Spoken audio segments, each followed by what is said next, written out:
So anyway, welcome everybody. It's lovely to have you and see new faces as well. Really nice. And older faces. Hello, Naomi and Linda and Mrs. Steuer.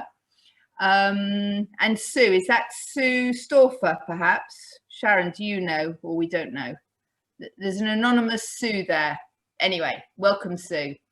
And I'm delighted that Ruth is going to be talking us today about somebody from the 17th century. So a very interesting Jewish woman from the 17th century, somebody I don't know anything about at all. So I certainly am looking forward to being enlightened. So Ruth, if you'd like to take it away, I will mute myself and then hopefully there won't be any noise anyhow. Okay, so this is the book. Can you see it? Right. So Glückel from Hameln was born in Hamburg in the middle of the 17th century. And she was a most extraordinary woman, more than 300 years ago, modern in her achievements, a working mother, business-wise, well-informed in politics, Jewish knowledge, a moralist, a tiger mother, if you ever found one, and intense in her love for her family. She was tender, she was forgiving, she saw people very clearly, but she was forgiving for them. She was healthily materialistic and sincerely devout. At that time, Europe was in a big mess. The 30-year war came to an end a couple of years after she was born. And if you think about a 30-year war, when the expectation of life was 40 years, it's an unbelievable chop of anybody's life. And in such a time, life for Jews was even more hazardous than one imagines. You needed a permit of residence, and it cost money each time. The communities were very small. There were massacres, there were pogroms. The church would preach hatred to the infidels.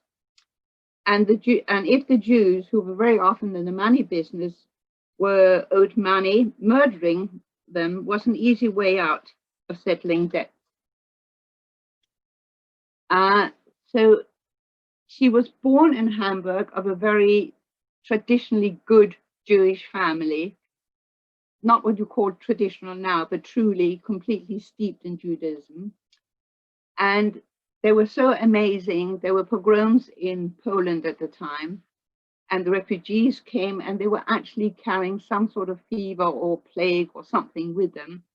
And they came to Hamburg, no, they were in Altena, hang on. Altena is a small town just outside Hamburg. They came there and these refugees had nothing. And Glückel's father put up 10 of these refugees who were ill, starved, dirty, and probably very infectious.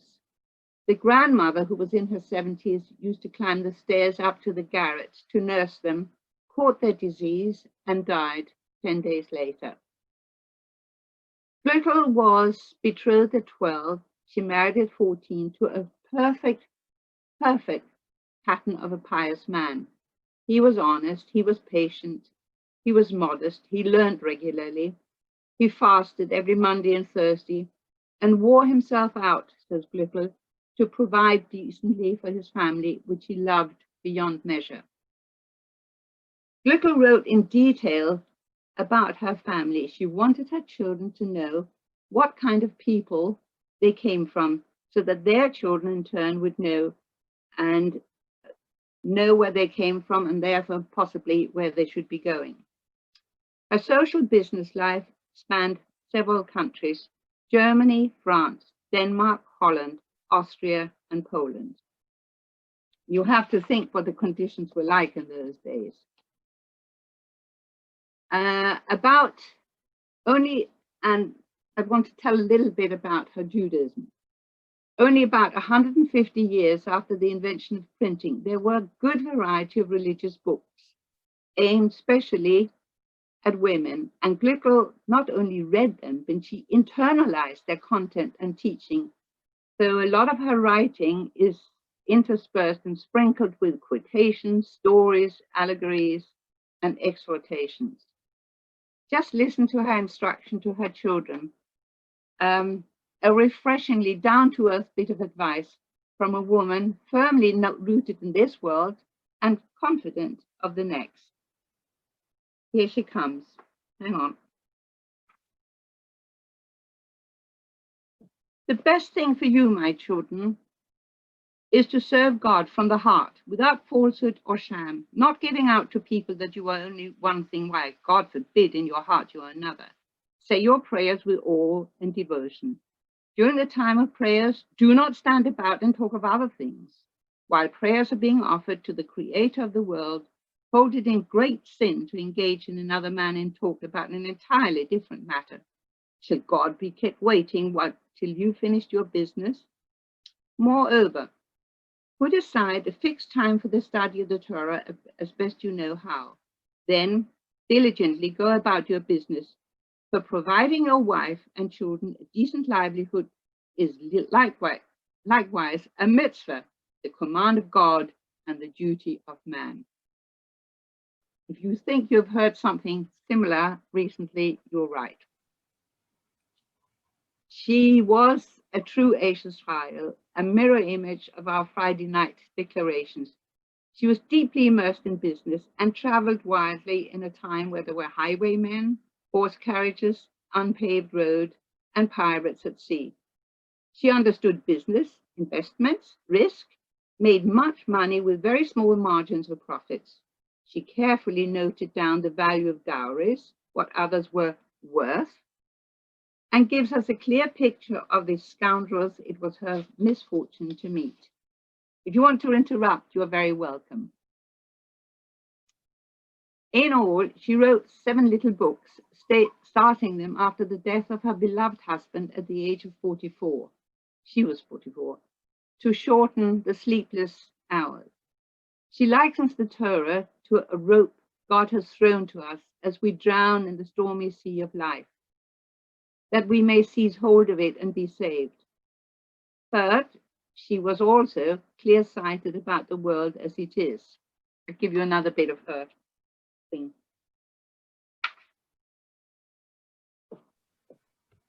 The kernel of the Torah is, you shall love your neighbor as yourself. But in our days, we seldom find it so, and few are they who love their fellow man with all their heart. On the contrary, if a man can contrive to ruin his neighbor, nothing pleases him more. She writes about her father, who gave his children, boys and girls, a secular as well as a good secular as well as religious education. It was a good home. Whoever came hungry to my father's house went out well fed. For us, the surprising thing is how very small the communities were. 10 families here, 40 there, 25 families were settled in Altona. This was a small city outside Hamburg. They needed passes to go into Hamburg proper, and these passes lasted only 4 weeks. If you tried to sneak in without a pass, you were thrown into prison, and then everyone would have to pay to free the prisoners. Nothing was simple. Coming out of synagogue in the early dawn, and all this is taken for granted that all the men go to shul in the morning. There was no wriggle room. Coming out of synagogue in the early dawn, the men would hurry to Hamburg to do business there. And then, in the evening, when the city gates closed, they would hurry home, always on guard against the attacks from the dock hands and the soldiers who hated them. Every homecoming was a relief for husband and wife. What was that? Glückel was well informed about her community. She counts them from the richest and down. Chaim first was the richest with 10,000 Reichsthalers. Next came her father with 8,000. Others with 6,000, and a few more with 2,000. But, as she says, a great love and a close community spirit reigned among them. And everyone was happier with whatever he had then than nowadays, when even the rich can never get enough. It's the ancient cry, things were better in the olden days. And if her father hadn't got gout, she did, it seems to have been a very common disease, he could have made much more money, but anyway, he managed to set up all his children in a decent and respectable way. Altogether, her intense wish for to be financially independent, respectable, was one of the most strongly felt principles of her life. So much so that after a life of pursuing business and being very successful, she married off 12 children, all in good Belvedere marriages. And being very successful towards the end of her life, into her 70s, when she had fallen on hard times, she refused her children's invitation to their house. She was living in at that time, she had living in a tiny room. And you have to remember the winters were cold there. She was living in a tiny room without a fireplace or a chimney and up 22 steps. She had to cook in the landlord's kitchen and spent winter days by his fireside. She got sick and her son-in-law Moses came and asked her to live with him and her daughter. He'd give her a room on the ground floor so she would never again have to climb stairs. But I refused his offer, as I had many reasons for wishing never to live with my children. A fierce sense of self-respect had ruled her life. Her children understood her, so that when she eventually did move in with them, she writes, "Shall I write how they treated me? May the Father of goodness reward them. They paid me all honors in the world. The best of everything was placed on my plate, more than I wanted or deserved. And I said to my daughter, at least leave me space to breathe." But I digress. However happy her parental home was, there were threats from the outside. She remembers when she was 10 years old, the coldest winter ever. Everything froze up. Actually, if you go to the museums, you will see pictures now of how the Thames froze up, and there were fairs and horse carriages on the Thames. It seems to have been a very cold snap all over Europe. It was called the Swedish winter. Altena was at that time part of Denmark, and Denmark and Sweden were at war with one another. One Shabbos, there was an alarm. The Swedes are coming. This was early in the morning, and everyone was still asleep. She writes, "We leaped from our beds, nebbish, and ran fairly naked all the way to Hamburg, where we took up posts of defense, some with the Sephardim and some with the Christian burghers.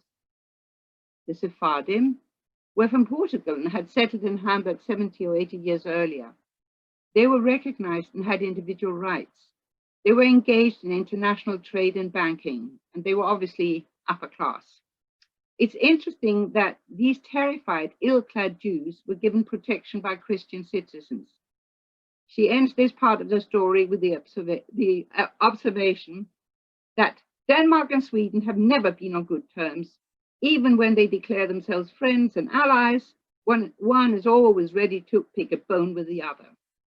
300 years later, I can tell you from experience, it's true today.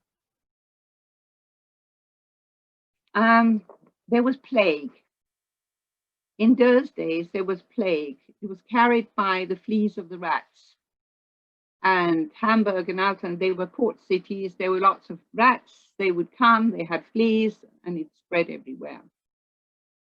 And for a couple of 100 years, it sort of continued in countries and cities from time to time. Plague was part of normal life. We hope it's never going to recur. Little describes how one day when she dresses her 4-year-old, the child winces with pain and complains of a little sore under her armpit. Her husband had had a similar sore and had it treated by the local barber. Glickel thought nothing of it and told the maid to ask her husband, who was in synagogue, which barber to go to. But she'd been overheard by some of the other women, and one of them wanted to cure the child. She examined her and fled, running up the stairs and screaming, "Away, away, run and flee who can. The pest is in your home. The girl is down with the plague." They had all been deep in prayer, and now all fled wildly from the synagogue. They threw out the child and the maid. No one would give them shelter. In vain, Glickel wept and screamed that the child was fine. He was playing in the grass and eating a buttered roll as nicely as you please. The panic couldn't be stopped. Maid and child were banished to another village. The parents were weeping, each in their corner, and praying. And the child was happy and merry. Glickel writes, "I don't believe a heavier sacrifice was required of our father Abraham. They sent food to the outcasts in the village, put down the food on the grass to be fetched by the maid, and had to restrain the father with a rope because he was not allowed to meet the child, and he couldn't. And father and child were crying and they couldn't hug, whereupon they were inconsolable."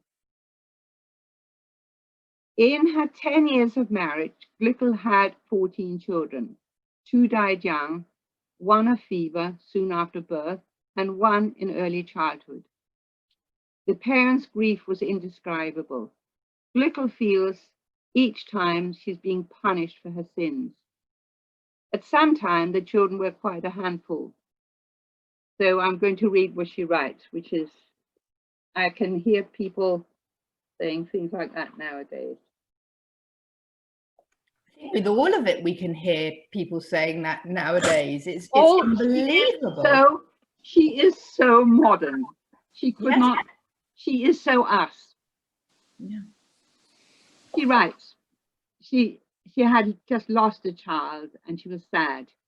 "Thereafter, I gave birth to my daughter Hendelchen, and 2 years later, my son Samuel, then my son Moses, my daughter Freudchen, and my daughter Miriam. The 2 youngest barely knew their father.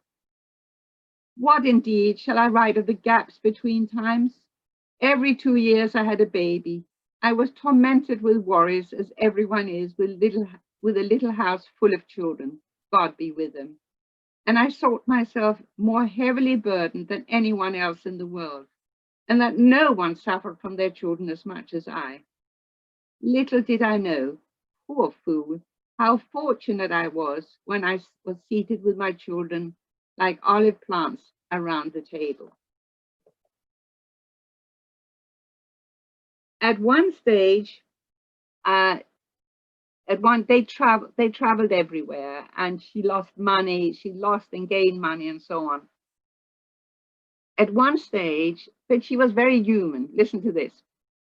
At one stage, they had to cross a stormy sea. Her husband told her to lie still, absolutely still on a bench, and she was fine. But everyone on board turned deathly sick. "There is no sickness like it in the whole world," she says. I do believe, I do believe the throes of death cannot be worse. But then her maid too was seasick and could no longer look after Glickel's youngest. So she got up and put the baby to her breast and started feeding her and started getting seasick. She felt sick and thought she was at death's door and started to recite the confession, or as much of it as she could remember by heart. Her husband was lying still, and when she started confessing her sins, he started laughing. And she writes, "And I thought, here I am at death's door, and my husband lies there and laughs." So there she is, a woman for all seasons, full of love, full of life, 300 years old ago, vibrant and totally, totally lovable. That's as much as I've got here. Wow. Wow, talk about giving us a flavour. I love all the excerpts that you Well, you inserted. she is so worthwhile reading. She's so rich, and she describes in great detail the deals she did, the way she traveled to one place, they were attacked by highwaymen. You know, it's such a good story. Wow. Ruth, Recommend it. Ruth, Yeah. can I ask you, Ruth, was she unusual for those times? Because she's almost still, even though 300 years on, she would still be unusual now. So was she? I'm sure she was. I'm sure she was. She says that when they traveled to certain places, you know, she's very much into covet. They showed me all honor, and they were, yes, she was probably. And also, she lived till she was 78. Oh, gosh. The expectation of life in Europe at that time was about 40. And that was to a large extent dictated by a lot of infant mortality. Neonatals and little children died more frequently than now, thank God. But people lived to, the people who survived childhood did live to a good old age. But of course she was unusual. I mean, just look how multifaceted she is. Oh my gosh.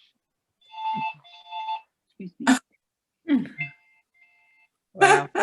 Okay, so maybe it's an idea to ask, has anybody read, Ruth's coming back to us. How did she, I want to ask, how did she actually get her memoirs published? Was it something that happened in her own time? Did she do it? No, she wrote them. She wrote them very good, very good. Here's Eleanor. She wrote them in German Yiddish, and they were translated later on, I think, in the 19th century by somebody called. It says it in the introduction. It was sort of translated by, I think she was a feminist in Germany, Pappenheim. Bertha? Was that Bertha Pappenheim, did you say? Yeah, they were called Pappenheim. I can look it up. Bertha Pappenheim, yeah, she was a feminist. Yeah. And then it was edited. It's an edited thing. But at the time, she wrote 7 books, and she wrote it over a span of 15 years. Unbelievable. She is unbelievable. I'm sure she's unbelievable. I think Sorry? I was going to say, I think what's fascinating is her intention to write this as a family memoir so that her children know where they come from. I mean, that was her stated intention at the beginning. You know, and the interest now in ancestry is enormous. Yes, but it's also the bar mitzvah speech. Yes, you come to a road and you don't know where you're going, and you look at the signpost, you look back, and then you get pointed in the direction you need to go.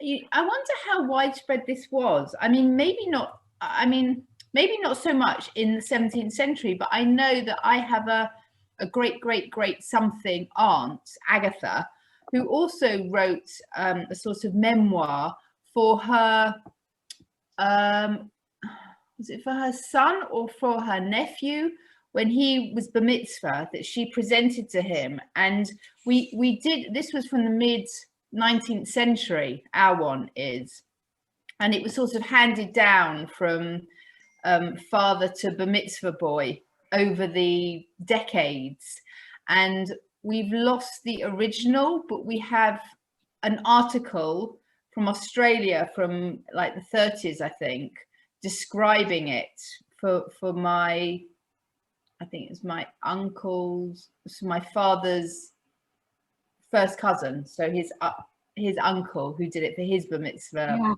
son. So, but I wonder how much that was something that people would write in the 17th century. Seems even like really even, I don't know, further away to be thinking of that. It's just amazing. I don't know, does anybody else have any,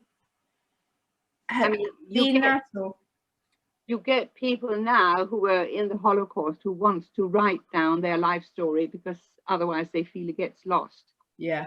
But I think it's a natural thing to want to leave something of yourself when you've gone. That you feel that, you know, there's no continuity unless you give your children some sort of evidence that you were there. Mm. I think it's a measure of her confidence. Sorry, I'm poorly. A confidence in herself that she knew that what she was doing was Oh yes. good and right and special and worth recording.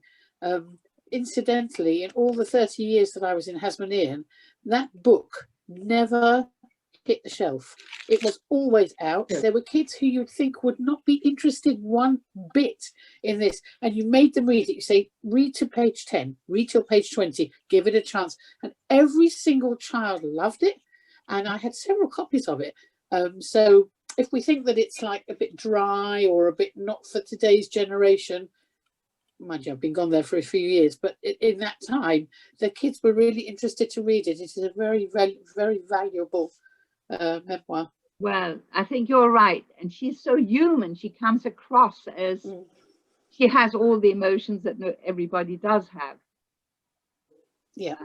She also seems to have a very good sense of humor. She has. And I mean, if she had said some of the things that if she had said some of the things she wrote, she also had a sharp tongue, believe me. Ruth, was she Glucker was obviously fortunate to have had an enlightened father from the sound of it. You said that he set all his children up so that they were that they were secure, and obviously and had education, and obviously she carried that through for her children as well. Yeah, I mean, I can't speak about it with any authority. I think there was a general tradition that German families looked after boys and girls more so than if the fathers were completely steeped in learning and the mother had to earn a livelihood, because where was the extra time coming from? You need a certain amount of time in order to educate your children.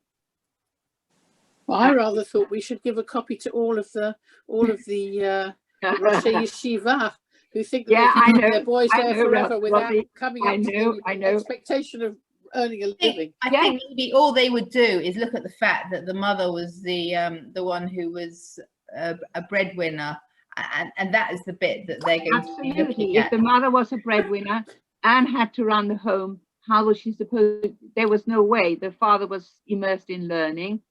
Who was actually giving something to the daughter? The daughters just became helpmeets, not equal. She's very much an equal partner. When her husband was lying on his deathbed, and he was a young man, he was in his mid-40s presumably, he was asked, did he have any last wishes about how to run his business and so on? And he said, no. No, he said, Glucker knows it all. She knows she's part of everything. She knows it all. And unfortunately, she said she's standing there with her husband and he's obviously dying. And she says, shall I embrace you? And he said, I'm unclean. And he said, no, don't. He said, you'll go to the mikveh in good time and we can see. But then she writes, by then it was too late. Oh. Yeah. I also, and she was very modern in the sense that she understood her children very well. Some of the boys were very good at learning. And in those days, if they were good at learning, you would send them to Poland for a couple of years where the learning was much more intense than it was in Germany. And other boys, she said, he's got no head for books. I'll introduce him into business. She was pragmatic, sensible, and so, if you think of the Samson Raphael Hirsch, Thorim Derech Eretz, this was embedded in people's psyche. It wasn't something that was invented by Samson Raphael Hirsch. It was in people's, this was how the kids were brought up. They had to have a foot in this world or 2 feet in this world and a view of the next as quite possible. Let's put it like that. It's interesting that she was from Germany. You wonder how much that was representative of the German Jewry. Maybe I don't But know how much. each time when you have a different group, they do things differently. I think the German Jewry were brought up like that. My parents, who came from Frankfurt, both went to the same school. Neither of them enjoyed it. It was the Samsung Hirsch Realschule, it was called. It took them up to, I think, 16 or so. And it was equal. It was totally equal in both places. Wow. She's from Hamelin, did you say? No, yeah, Hamburg. no. She's Paul Glückel of Hamelin, but they lived in Altona, where there were at that stage only about 25 Jewish families. And yet they had everything that we now think is valuable. Where did you say? I'm trying to look it up on the map. Can you just spell the name where they're from? It must have been Yes. near Hamburg. Yes, Altona. Ah, there we go. Oh, so it's just outside Hamburg. Just outside, yes. Okay. Are people interested to see where it is? Because it's quite That's far a to the good north. idea. She says it's a 15-minute walk. That's right. That's right. I can do screen share and then show you. That's if you're nice. Yeah. Would be interested. Yeah. good. Yeah, that would be good. Hold on, I've just lost it. Altona. Okay, so now you've got the. Okay, let me do that. So screen share, and there we go. Oh, you know how to do all this. Okay, so let's enlarge that. Okay, so can you see Hamburg is the red dot? Yes. And then Altona must be just outside. Yeah, no, the red dot is Altona. Right. So sorry, I'm just trying to turn my phone off, but there we go. There we are. It's very close to So you can- Denmark. It's very. Yeah.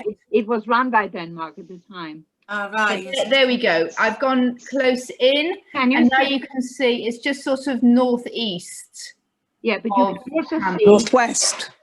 north southeast. You left. can also Thank you see very how- much, Jenny. You can also see how the sea is going all the way through a narrow bit. This is the Elbe. How it's going into Hamburg. I mean, the Elbe goes the other way, but this made it a very good port. And very much like nowadays, these parts were part of the Hanseatic states, and they were very much involved with the rights of fishing. In case you've heard anything similar recently, the herring trade was a big trade, and the Hanseatic League had trade arrangements between each other. It went all the way up to Sweden, to the Baltic states, and so on. So Ruth, Yeah. sorry. This would have made the area very cosmopolitan, because you would have had people coming in from all parts of the world. it was in both senses. And the people in Hamburg, I know, used to look down on the people from Frankfurt because they said they're so provincial, which they were. Hamburg they was were. also the Sephardi community settled there. Yes, well, they After came from Girush Portugal. Sfarad. They were expelled from Portugal, and they came, and they were they were actually quite different. They were Sephardim, they stayed Sephardim, they also came to Denmark and to Copenhagen. They were always counted as the nobility. They certainly settled in the Netherlands. They certainly settled in Antwerp, where they took the diamond trade with them. They were upper class. The Glückels family were burghers. They were burghers, if you can say it like that. They were not upper class. They lived on business, and the better their business, the better they were doing. But they were not this sort of upper class international trade. No, wasn't them. She brings to mind Doña Gracia Mendez Nasi, actually, from a different angle. Yes. What is that, Naomi? Could you just explain? What's that reference?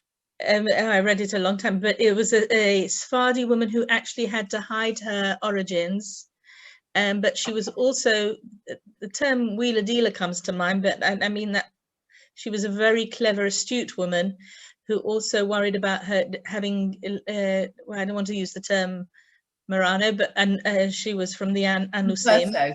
Yes, conversers. I don't know actually when conversers, whether those that went over to Catholicism or Anusim that continued to practice their own religion. And she traveled also all over Europe, I think also in the 1700s, and ended her days, if I'm not mistaken, having made her way at least once to the land of Israel, but I think she ended her days in Kobe. She didn't actually get there. No, it was Turkey. She wanted to, and she actually bought land in Tveria, but she didn't actually get there. Yeah. Could you put the title? Could you put the reference or the title in the chat, maybe? Yes, yes. Thank you. So there are names that there's Cecil Roth wrote a book about her.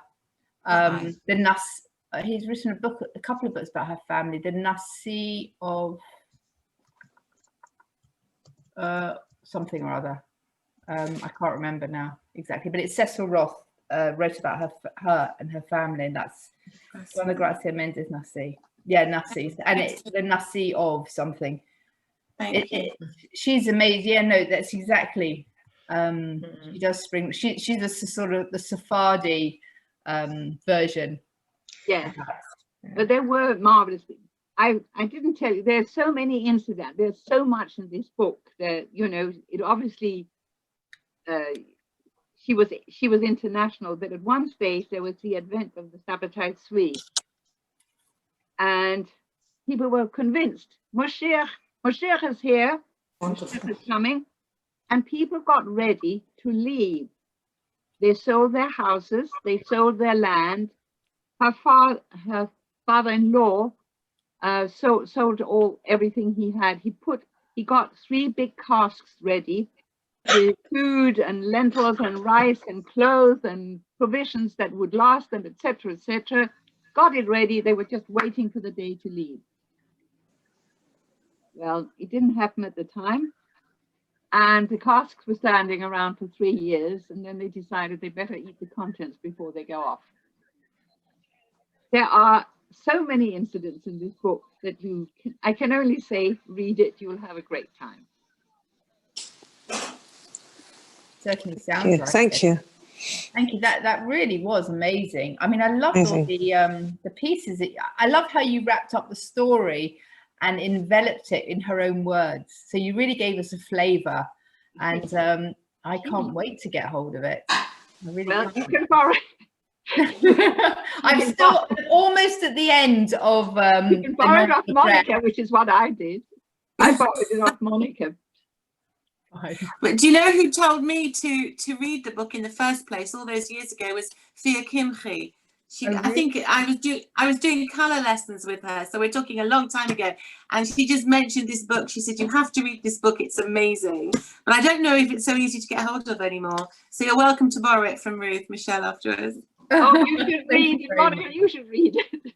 Can I just ask my literary friends if anybody can recommend authoress? I am tutoring 17-year-old Israeli girls, obviously on Zoom, who are doing their Bagrut, and I'd like to send them some books of interesting content but fairly easy English. And if anyone can guide me. Michael Morpogo. Oh, okay, thank you. Oh, brilliant, thank you, Nana. All right. I only suggest that because I tutored an Israeli girl of about that age as well. All right. Yeah. And he writes very nicely. You can start with Waiting for Anya. Oh, you can see that on, I think it's Netflix or Amazon or something. It's actually a film. Yes. And of course, he was the author of Warhorse. Warhorse. Yeah. So you've really got quite a range. Also, okay, Sharon. Great. Yes. There's something called there's a company called Barrington Stoke. BARRING. It's mainly for younger children. That's too old. I think they're too old. Let me just for finish younger one children. saying. I'll send you a list. Barrington Stoke is for kids who've got dyslexia. So it's the same stories, but written in English, which takes account for dyslexia. So it depends what stage and what their difficulties are with English, whether you want to intersperse that.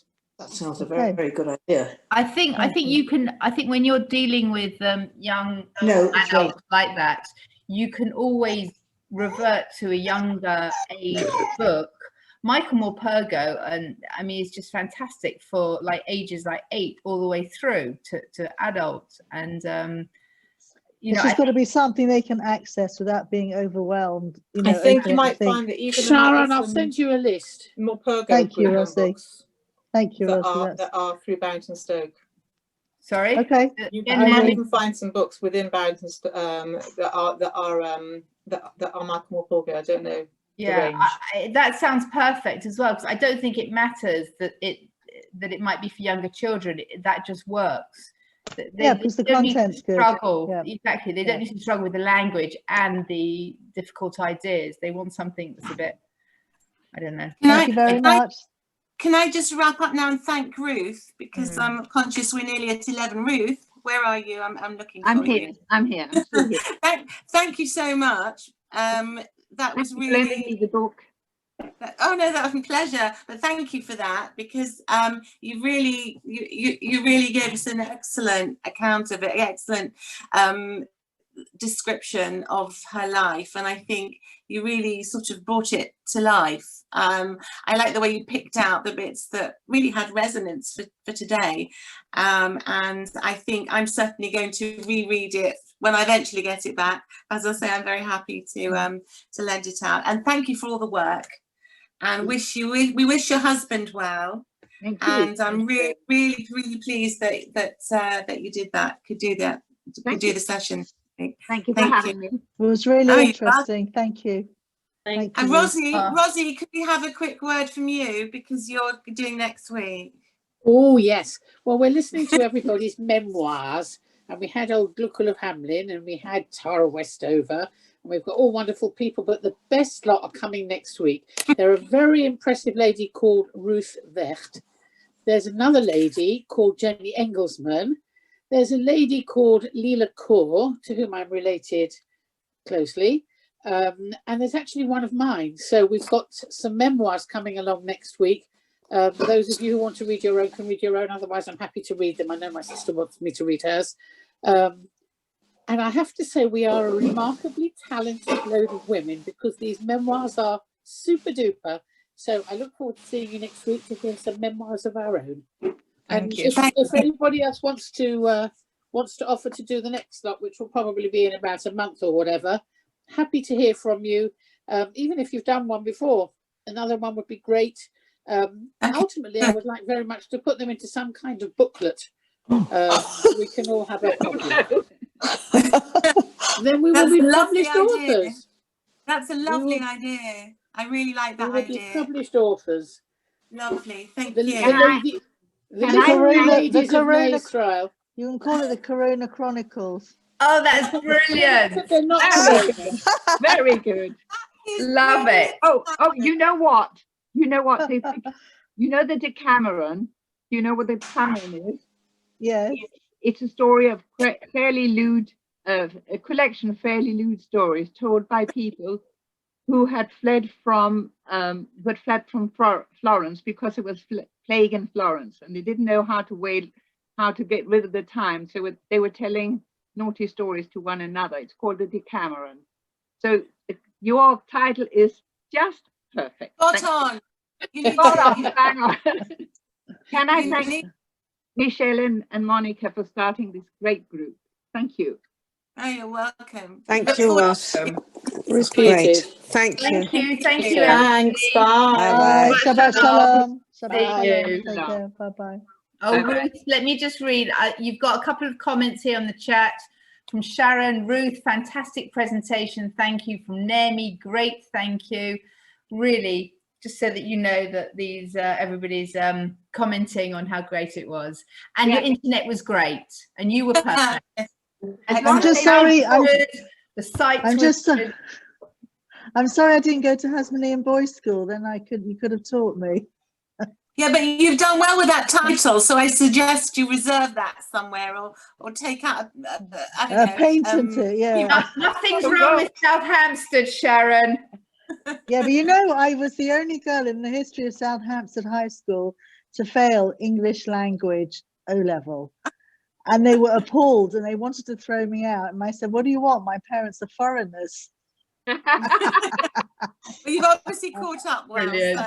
So. Abyssal. See you all. Thank you Take very care. much. Bye-bye. Bye-bye. Thank Thanks you. for having us. Bye. Thank you very much. Thank Bye. you. Bye. Bye-bye.